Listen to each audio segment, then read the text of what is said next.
Rehabilitation entails the process of restoring an individual's character and reputation, criminal offender, be it a juvenile delinquent or a youth or adult offender, with the main aim of making him or her acceptable in the society as well as being transformed to a productive member of the society.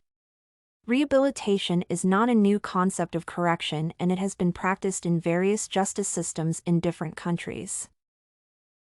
It came up in the 19th century when there was a discovery that there exists a direct relationship between the environment and indulgence in criminal activities, and hence those who become criminals due to the environment or upbringing could be reformed through proper rehabilitation programs. According to Miller, rehabilitation was in existence in the United States, but on the 18th day of January 1989 the U.S. Supreme Court approved its abandonment, and it was not a stern consideration in sentencing of offenders. Prisoners' rehabilitation programs are aimed at reforming criminal offenders from engaging in crime in the future. Effective rehabilitation programs are ideal to the prisoners and also to society at large, since the prisoners now become good people who do not harm society in any way. The prisoners undergo various counseling sessions where they are able to understand the benefits of living a normal life free from crime. They are also equipped with relevant skills through training to ensure that they become productive through engaging in decent living. There are, however, many arguments towards the application of rehabilitation as a corrective method, as it is believed that the criminals do not actually change, but they find themselves engaging in crime after their release from the rehabilitation institutions because the institutions do not offer the best. It is nonetheless believed to be the best in terms of punishment as compared to retribution, social protection and deterrence if only the practices are improved. It should be considered before other measures are given a thought. To improve prisoner rehabilitation, the rehabilitation programs should be designed in such a manner that they focus on the root cause of engaging in crime. The programs should also allow the criminals to learn from their mistakes and hence make personal decisions of deviating from crime and living normal lives. Parole is the early release of criminal offenders prior to the termination of their imprisonment term.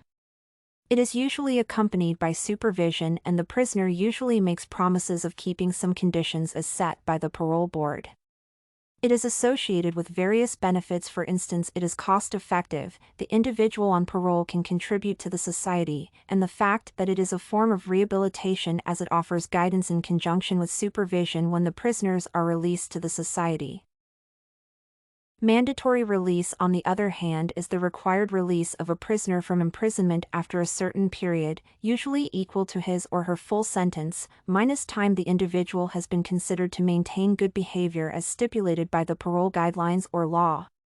Parole allows for the appropriate and gradual reintegration of the offender into society. The parole process entails some members of the parole board deciding who to be released depending on the seriousness of the offense committed, behavior while at the institution, among other factors.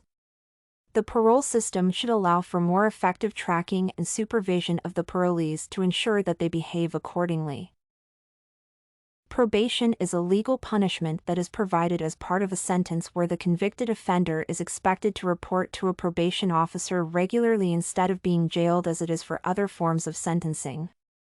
The offender is, however, subject to critical examination and supervision. It is the period an individual goes through before he or she is entitled to freedom, and in case he or she violates the stipulated conditions, more strict rules may be imposed on the offender, or worse still, he or she may be subjected to imprisonment. Probation and parole systems are different, although they both involve supervision of the criminal offenders. Probation is, for instance, taken over by a judge while parole is granted by a parole board, and probation is also an alternative for prison while parole is a release of the criminal offenders from prison. Community corrections entail the different supervision practices that are undertaken towards the nonviolent criminal offenders. The principal goal of community corrections is usually to reintegrate the offenders into society.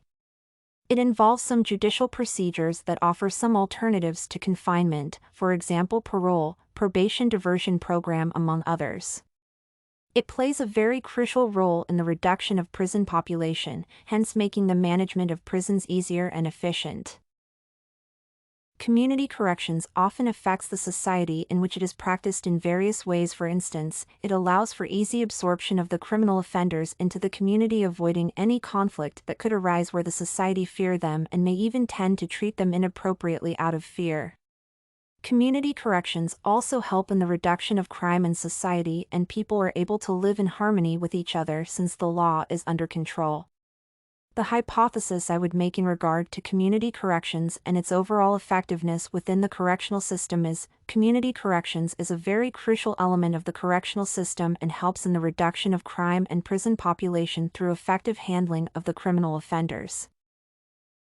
Different countries apply different prison systems, and the systems in foreign countries are quite distinct from that in the United States of America. Prison systems in other countries are not as sophisticated as that in the U.S. in terms of the prisoners handled and the types of crimes that are punishable. The U.S., for instance, has the most number of criminals behind bars.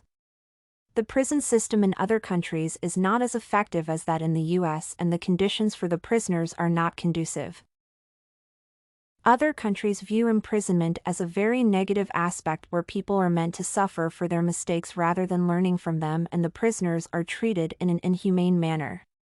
Most alternatives to incarceration, for instance community corrections, are lacking, leading to congestion in the prisons. If the United States was to adopt another country's prison system, it would bring about conflicts and, in most cases, it wouldn't work effectively, for instance due to differences in the rates of crime and the seriousness or violence of the offenses. You can find this and many other essay samples on our website studycorgi.com.